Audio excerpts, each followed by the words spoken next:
Welcome to Pastics. My name is Manohar. ఇటీవల social మీడియాలో viral అయిన వీడియోలో సముద్ర తీరం పూర్తిగా ఎరుపు రంగులోకి మారింది. అసలు అక్కడ ఏం జరిగింది? ఇది ప్రమాదమా లేక ప్రకృతి అద్భుతమా? ఈ వీడియోలో పూర్తి నిజం తెలుసుకుందాం. ఈ అద్భుత సంఘటన జరిగింది ఇరాన్ లోని హార్మోజ్ ఐలాండ్ వద్ద. ఈ దీవిని రెయిన్బో ఐలాండ్ అని కూడా పిలుస్తారు.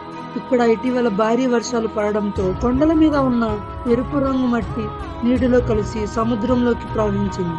ఈ మట్టిలో ఎక్కువగా ఉండేది ఐరన్ ఆక్సైడ్. అదే ఖనిజం కారణంగా వర్షపు నీరు సముద్రంలో కలవగానే సముద్రం మొత్తం రక్తంలాగా ఎరుపుగా అనిపించింది. చూసిన వాళ్ళందరికీ ఇది ఏదైనా ప్రమాదమా, ఇది ప్రమాద సూచన అనే భయం వచ్చింది. కానీ శాస్త్రవేత్తలు చెప్పిన నిజం ఏమిటంటే ఇది రసాయన కాలుష్యం కాదు, ఇది విషపూరితం కాదు, ఇది సముద్ర జీవులకు హానికరం కాదు, ప్రకృతి వల్ల ఏర్పడిన సహజ ఘటన.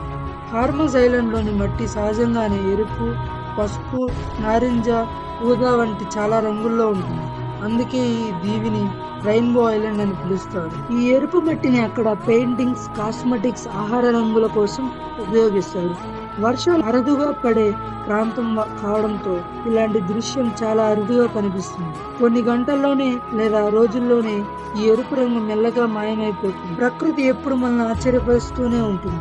ఇరాన్ లో జరిగిన ఈ సంఘటన దానికి ఒక సజీవ ఉదాహరణ. మీకు ఈ వీడియో నచ్చినట్లయితే లైక్ చేయండి, షేర్ చేయండి, సబ్స్క్రైబ్ చేయండి. ఇలాంటి నిజమైన అద్భుతమైన విషయాలు మరిన్ని తెలుసుకోవాలంటే ఈ ఛానల్ మిస్ అవ్వకండి.